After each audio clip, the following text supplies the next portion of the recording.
1, 2, 1, 2. When you wake up in the morning and you're feeling kinda down, turn on your computer and listen to our sound. We got things to say, we're pretty funny too. Have a conversation, just me and you. Dark Roast with your hosts, Tony and Monica. Welcome to the Darkroastpodcast, everyone. We are your hosts. I'm Tony, goddammit. And I'm Monica. We are a podcast about nothing but everything at the same time. Guys, if you have any topics you want us to talk about, please leave them in the comments below. Remember to use the hashtag DarkRoastPodcast on Instagram or on Twitter. Let us know what you're drinking as you listen. Guys, this is the Halloween episode. This is the Halloween, All Hallows Eve. Right, something like that.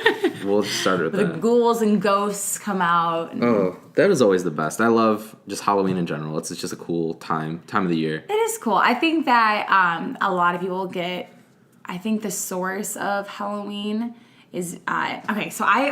Go for it. Back it up. It's the podcast. Go ahead. So, growing up, I grew up a Christian. So my father and my mother told me that I could never dress up as like an evil anything. Yeah, so I was like a Like, princess. couldn't be Satan himself. No, it could not be Satan, which is like disappointing because that's always costume, I always wanted to be Satan. This is fun. I got to do that. Now that I'm every older, year. I am Satan, so I get to do that every year. Let's play that out every day. But so it always was drilled into my mind that this Halloween is just like, okay, you get candy, but it's like really like bad because it takes your mind. It's bad for you. Is that what you're saying? Yeah, like it's just like because the thought of it is like, oh, this is where like demons come out. It's and sin. It's sin. You're enjoying something. You're enjoying, sin. yeah, exactly. It's terrible. I hate that. You're enjoying something other than church. You're right. Sin. It's sin. But as I'm getting older, obviously my parents have toned down quite a lot, but that was like my initial like thought. But now, like as I'm getting older, I feel like I'm getting more intrigued with like spirits, the dark ghosts, side. I'm just traveling to the dark side. I've always been that kind of kid. I've always loved the sinister side. I don't have a favorite superhero or anything. I'm more like I love villains. I love the fun that they have. Like I don't know, like the bullies. Yeah, just the bullies. I love being mean. I don't know. I just find it. You know, there's people like that. There's good and there's bad people. I'm definitely I don't act on it, but I definitely see beauty in it. And you know. Well, I mean, being a villain. Yeah. Well, you need to have bad in order to have good. Yeah. Exactly, Monica. Good segue. Hey. High five. We have a couple things planned today. What are we going to be doing today?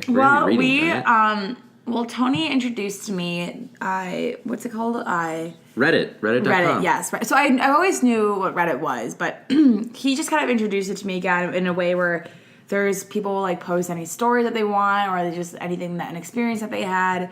And he had an idea to kind of read some of these stories to you guys.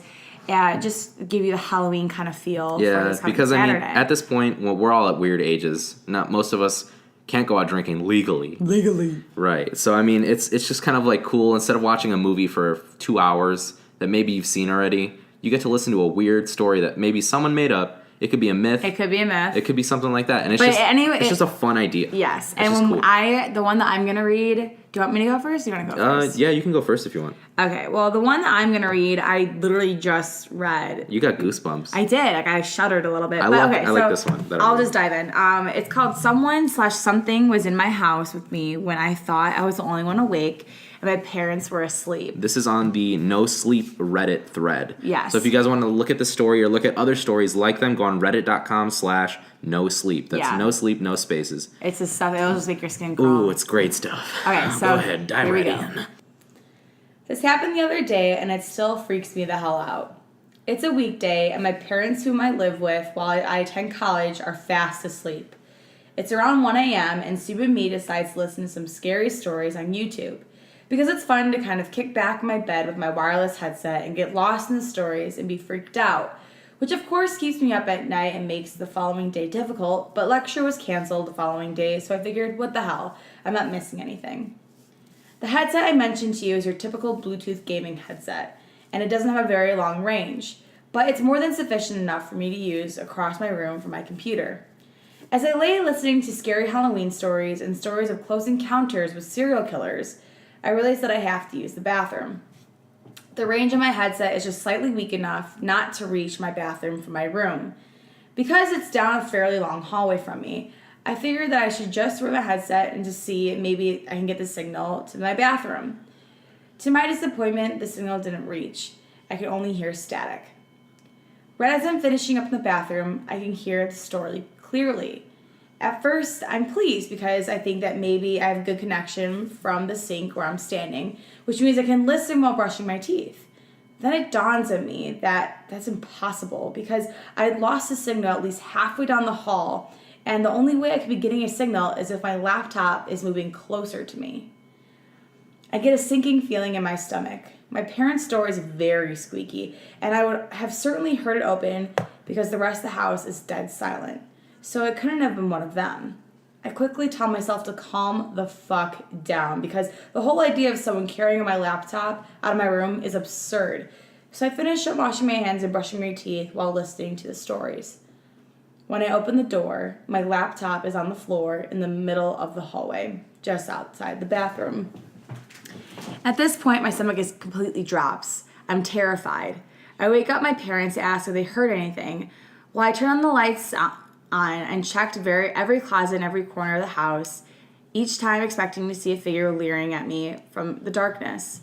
There was no one in my house. Still horrified, I walked back to my room to see something that I either hadn't initially seen or that had just been put there. There are patches of fog on my window that appear to be breaths on the window on a cold day or night, arranged exactly how they would if someone were to press their nose and mouth against the glass. We considered calling 911, but my father and I first decided to check outside in the backyard, which is what I can see from my window. My father and I are both pretty big, so no one is going to mess with us as long as we stay together. My mom stays inside, which we've checked the entire house and locked all the doors. We don't find anyone, and so the police aren't called. We haven't had any further strange experiences, but I still can't fucking sleep with the curtains open because I just imagine someone looking through my window as I lay in bed. Bruh. That's nasty. That the first, like, when we read that, like, I had the face of disgust. I know. That is a nasty, like, it's like a terrible thought. Because, like, it's such a simplistic thing. It's so simple. Yeah. It's like a real that can happen. Like, if someone just was to get into your house. Oh my God. But the thing is that, like, if someone was in your house, like, they would have to know that you were listening to scary stories. They would have to know what. Either that or it's like a mad coincidence. It's like, I want to fuck with this guy tonight. And yeah. And he just like happens, comes in. He's just like, I'm going to put his computer in the middle of the hallway, then breathe in the glass and leave. Yeah, dude. I don't know. Just that's terrifying. And like we said, this could be, either way, it's still like a creepy story. That's what all it is a story. It's fun. Yeah. But all these people, they say that, some people say that these things are real. Or some say, it's just a story. Do you know what this kind of reminds me of? What? I was watching a documentary on Netflix, and it was called The Nightmares. I'm going to sneeze. Don't do it. That was a twofer. Whoa. Nice. Never seen one of those before. But, but it's called The Nightmares, and, like, it's just kind of about sleep paralysis. Oh, yeah. Well, with all the weird figures and stuff? Yes, I've seen that. Oh. It's so creepy. I could barely sleep last night. It's nasty. Oh, it's a nasty time. It's basically just about, like, sleep paralysis is when you are still in REM sleep and you wake up, but your brain is still in that REM sleep stage. So you're awake, but you your can't brain's move. still in, like, a dreaming mode. Right. So people have just had experiences like folklore and just like things like how they would describe it like back in the day. And the way they animated it in that movie was so gross. Yeah. They like make like figures like in the room like walking really slowly. Walking towards you. Yeah. But that's how they describe it. It's these people's actual horrifying accounts. Yeah. And then they reenact it, but it's absolutely terrifying because all of them are like, I feel vibrations like through my body, like it's just negative energy. I can't move. There's three objects, three people coming towards me. Goosebumps. I got goosebumps because every account was like relatively the same. Mm-hmm. But like folklore and like I said, like back in the day, the way they would describe it is that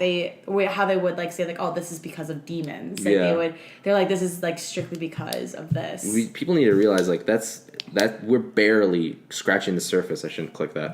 We're barely scratching the surface of like learning about dreaming and stuff like that. Like we have no idea. I mean, we test like lab rats and stuff. We can see very vaguely. It's just there's like tons of breakthroughs in science that we have yet to know. It's just like It's just crazy. There's so many things we don't even know. Oh man. But that just reminded because it was just a creepy. No, it's a really good plug. It's really good to watch something like that, especially for Halloween. If you're not doing anything for Halloween. So if you're going to Netflix, go on Netflix. Look up It's like The Nightmares. Yeah, it's like And it is like I only could watch half of it because I was like, all right, I'm gonna put on like something happy because like I get like uncomfortable because I'm just like no, it's definitely because I full on believe in like demons and ghosts and like. Of the paranormal things that we don't understand. Yeah, but that's the thing, and that's why it scares me. That's why it freaks me out because I don't fully understand it. Yeah. But things of that nature, like that, the story we just read, like that could have been that. He could have well and forgot that the human mind is such a powerful entity. I want to call it an entity because it can convince you of the craziest things, or it can make your world, like your reality, just skewed. Yeah, I mean, even just going back to like spirits and stuff, like that could have very well been like a spirit. He could have attracted that negative energy. Yeah. If you focus on something enough, you'll attract it to you. Yeah. You be the person who you want to attract, and I think that works in this like spiritual way too. Oh, for sure. I would only imagine so. So I have another story. I haven't heard any of these. This one's pretty cool. I mean, I don't want to hype it up too much, but it's pretty good. I got goosebumpies when I was reading this one. Are you ready for this? Yes. It's called The Top of the Stairs. True story. Apologies for any grammatical errors. So there's a good heads up. When I was younger, my cousin Stan and I would often stay at our grandmother's house whilst our parents went for a night out at a local Italian restaurant. It was a particularly dark Saturday evening with rain cheerily dancing off the windows. Winter was definitely drawing in. We set up the Super Nintendo in the back living room and had around an hour of fun playing Super Mario, taking turns and swapping over every time one of us lost a life, arguing and bickering on how unfair it was when Mario died too quick. Stan always won the arguments. At around 7 p.m., we went to go and put on our PJs and get comfortable for some cheesy Saturday night TV. Followed by tediously shoddy hospital drama. What is that? Tediously shoddy. That is a weird adjective. Where is it? Right there.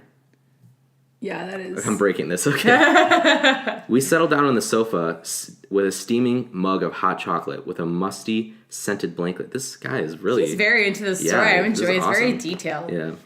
Feet up watching gladiators wrestle contestants on the floor with a giant foam bed. He's talking about wrestling. Stan had most of the blanket because he was the older one, and older kids need more warmth. That is a real fact. He had scientific backing on that.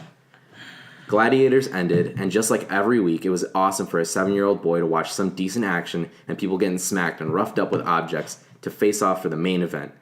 And then, blah, blah, a bore fest of cruddy hospital rubbish nonsense that only old people like. I suddenly needed to use the bathroom after filling my bladder with chocolatey goodness. I paced to the hallway, which was relatively dark, just one table lamp lit at the bottom of the stairs. As I took my first step, I saw Auntie Rue, our aunt who suffers with a mental illness, standing at the top. My face lit up. "Hi, Aunt Rue. How are you?" All that was returned was a blank stare. I could see it was very dark upstairs. I moved up another couple steps, and with every step I took, Auntie Rue would retreat a little towards Nana Joe's bedroom. Without saying a word, she looked ill from a distance. She was really pale. We heard Rue having an episode where it makes her very tired and needing to rest. We didn't know what it meant, however. By the time I was up the upstairs landing, Auntie Rue had disappeared into Nana Joe's bedroom, and I thought I'd better not disturb her. Relief. I'm making my way back downstairs as I heard the bedroom door creak open. I looked back, but I didn't see Rue. So I continued to make my way towards the comfy warm sofa to finish watching doctors and nurses give people a very different idea of how hospitals work. Nana Joe made another mug of hot chocolate. Honestly, it is still the best beverage I've had to this day. Ever had the pleasure of drinking. It's made with a real bar of chocolate melted into steaming hot milk. Bliss. Stan was now sat cross-legged on the floor playing with some figurines, blowing up Nan's grandfather clock, which stood in the corner of the bedroom with some plastic rocket launchers. "Oh, kitty winks," Nan calls to us. "Oh, kitty winks," Nan calls to us. "Time for bed. It's almost 11. Goddamn clock. Go to bed." She says she lets us stay up past our bedtime, so we went to the spare room where we planned on waiting for Nan to go to sleep so we can sneak back downstairs mischievously to have ourselves a midnight snack. No chance. Our planned 12 o'clock feast was ruined 10 minutes after we both flat out fell asleep. I suddenly awoke to the sound of footsteps on the landing, and yet again I really needed to pee. It must have been the early hours of the morning. Stan was snoring and hugging up to the blankets. I opened the door ever so slightly and could hear Nana Joe's distant snores on the other side of the hallway, but couldn't see anyone there, so I made my way to the bathroom. As I opened the door once I had finished, I could see eyes looking at me through Auntie Rue's room. Sorry, Auntie Rue, do you need to use the toilet? But the door slammed shut, and I headed back to my bed, rubbing my eyes. I woke up to the smell of bacon and sausages and sunlight gleaming through a crack in the curtains. Stan was putting on his slippers and said, "Come on, Nan's making breakfast." We ran down the stairs as fast as our legs could go, and there was a table, and we were there at the table in a flash. It was 8 p.m., or 8 a.m. really late time. We woke up really late. We sleep very late. Orange juice was poured into my favorite Bugs Bunny cup. As I wiped juice off my chin, I looked at Nana Joe and said, "Nan?" She replied with a sarcastic, "Yes," as if I was going to ask a stupid damn question, like most kids do. "Where's Auntie Rue? Is she still asleep? I saw her last night when I woke up for the toilet, and it must have been really, really late because I could hear you snoring." Nana Joe's response still sends shivers down my spine to this day. "Sweetheart, Auntie Rue is away with her careers. That was just the three of us last night." That statement still rings in my ears to this day. I can't explain who or what was there that night. All I know is, to this day, I never pass the stairs. I never look up. Dang. That is a creepy damn story. I love this hurts. one. That's a real problem. You should not. Heart thumper. Oh, that one's creepy. Yeah. It's like, that is like he just thought it was his aunt. Yeah. And she was like, she had a mental illness, which is, first of all, that's creepy. First of all, you have an aunt with a mental illness. You should have put that in the beginning instead of her. saying, sorry for grammatical errors. You could have put, my aunt has a mental illness. You should know that. Just like right at the beginning. Just like little blurbs. But it adds to the story. Yeah. Because you think, oh, she's just like ill. Yeah. It's definitely, I like that story a lot. So the aunt wasn't ever there. Right. So do you think that she passed and like... She definitely, I think she passed. She said that she was ill. Oh, no, it wasn't careers, it was carers. She was with her carers for years. I read careers, sorry. I was like, oh, should I got a business trip? No. The statement, yes. Sweetheart, Annie Rue was away with her carers. It was just the three of us here last night. Either way, it's still a business trip. Still weird for a mental patient. So it's definitely Either carers. way. But yeah, I don't know. I love this. I love this thread. It's a cool thread. Honestly, it's one of the coolest, I think. Did you have another one you wanted to share? Oh, yeah. It's called, let me look for it really quick. It's called I Have No Neighbors. So weird. I feel like I can handle any, like, slasher film. Like, I can handle Saw. I can handle any serial killer. I could have, like, a burglar all up in my house any time of day. But, because I know that person's, like, tangible. Yeah, Like, you can arrest that guy. I can beat that person with a bat. Yeah. They can beat you with a bat. Right. But, like, if you have... If it's like a ghost like or something, a demon or something. Yeah, that. They're paranormal. Like they're lurking. They're all around us at all times. There's probably 8 in this room because we're talking about them. They're like, guys, we're on the air. Like they're probably like they're like trying to get into our microphone. They're like, hey, stuff, yeah. Probably something like that. But this story is called I Got No Neighbors. If you guys want, this one's on the No Sleep Reddit as well. Okay, you ready? This one's not that creepy. So my heart. Yeah, the other one was, I like the other one, but we can just keep talking about this one. I have no neighbors. Every morning for the past 2 weeks, I've been waking up at 5:30 a.m., sometimes earlier, just to go out and sit at the front steps of my house with a notebook. I've been monitoring the neighbor's house, logging every noise, every light I see in the window, and every package that sits on the doorstep. No one believes me that the house is empty, but I'm coming up on proof that it is. No, it's not ghosts or anything supernatural, but it's something extremely unnerving. We moved here 1 year ago. I was a sophomore in college when my father died, completely unexpectedly. He wasn't sick or anything, he just passed away in his sleep at the age of 46. They never actually gave us a good explanation as to what happened.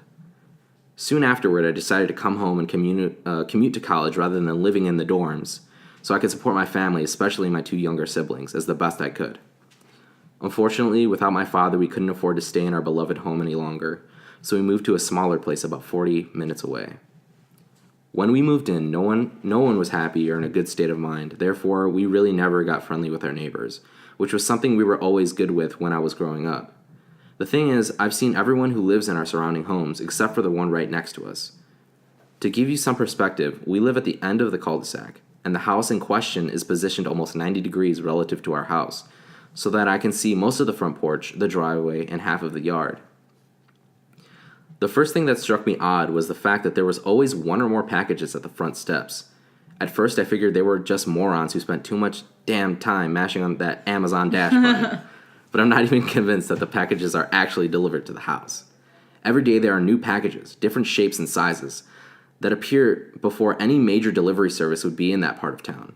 USPS delivers mail around 3 p.m. UPS, FedEx usually doesn't come until after 5. Yet every day there are new packages that appear well before any of these times. I thought maybe they were out there for scheduled pickup, but it's not that either, because they sit there all day, beyond any company's pickup hours. So that's weird thing number 1. We got 17 other to go. Are you ready for this? Oh my god. Just kidding. The packages. I told my mother about this, but she wasn't fazed. She has no skepticism as there being a normal house next to us. She pointed out to me that their car is always in different positions in their driveway, and the garbage is always out on garbage day. She had a point. So the next time I took the garbage can out to the curb, I went over to the neighbor's bin, took a quick peek on the inside, and found that it was empty. Actually, not just empty. When I opened the lid, I got a whiff of a plastic smell, like what they smell like when they're in the store, as if they were brand new. Who the fuck wheels an empty, possibly unused trash can out to the curb every week? Another big thing that got to me was the fact that the car lights and lights in the house go on and off at seemingly random intervals. Sometimes when I walk the dog, I'll pass their car, I'll do that beep twice and flash the headlights thing that happens when you lock the key, with the key. I always expected to see someone to get out or something, but no one ever appeared. Also, lights go on and off inside the house, but there's really no logic to it. The bathroom light and the kitchen light will come on at the same time and often go off at the same time, but they're on opposite sides of the house. It just makes no sense.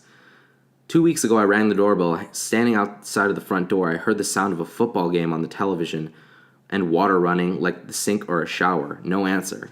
From that point on, I started logging activities of the house closely, but I have yet to witness any activity since, as the arrival of a package or change of a position but I have yet to witness any activity such as the arrival of a package or a change of position of the car. I work and go to college full time, so I really don't have any time to make observations. I make my observations mostly in the morning. This morning was the most bizarre one so far. I got up extra early around 4:15 a.m. and grabbed a coat and slippers and sat out on the steps. I didn't actually bring my notebook this time. Sometimes I'll just sit out there and record what I see later. Nothing was really going on today. No lights, no noise, and the porch was clear of packages. After a little while, I dozed off and woke up 2 hours later. I needed to be on the road by 7:15 to get to class, so I went inside. As I was driving away, I looked in my rearview mirror, so he went inside and got ready and stuff like that. As I was driving away, I looked in my rearview mirror and caught a glimpse of something I'd never seen before. The front door of the house was wide open. Of course, I backed up immediately, parked on the street, totally crooked. I jumped out of the car and stood on the sidewalk about 15 feet from the door. Looking in, it just looked normal. There were shoes on the mat by the closet, and the pictures of what looked like to be a normal family on vacation. As I began to step closer, I felt the flood of freezing air coming from the house. It's the end of October. Most people have the heat on, not the AC. Honestly, I was too afraid to go in.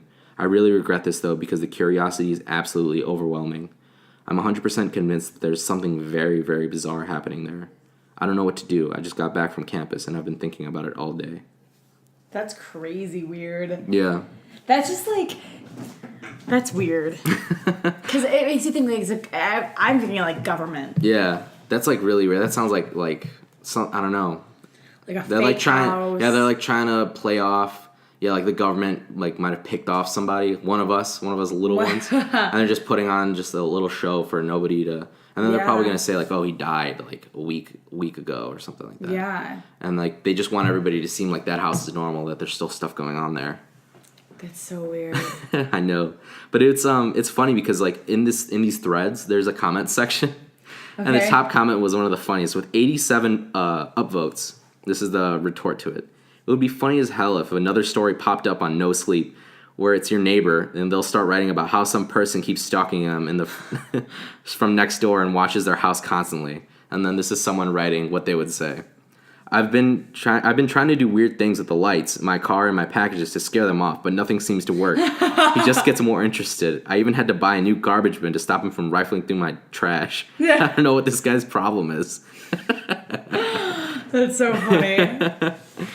That's weird. I wonder if there's any we could Google that. I'm interested to see if anyone else's experience or witnessed a house just on autopilot. That's such a perfect way to put it though. Yeah. Because there's no fully automated houses. And that's just that's a cool way to put it, autopilot. That's so gross to think about. That's so gross. I don't know, I get disgusted. I want to look that up. But it's also creepy and just, I don't know, just generally fun. But what else? I mean, that's pretty much it, isn't it? That's it. Yeah, that's it. All we wanted to do was give you guys some stories. So we just wanted to thank you guys so much for listening. Remember to like and comment, and please subscribe so you can listen to us next Friday morning for another episode of the Dark Roast Podcast. Please, guys, have a safe Halloween. Yes. Please don't go out past your bedtime. Yeah, they'll get you. They will. Autopilot houses and the people at the top of the damn stairs. So you ready for this one? Yes. 1, 2, 1, 2. You can listen to our podcast. You can listen on the go. But there's something really special that we wanted you to know. We thank you all for listening, and if you're feeling down, you can always come to us and listen to our sound. Dark Roast with your host, Tony and Monica.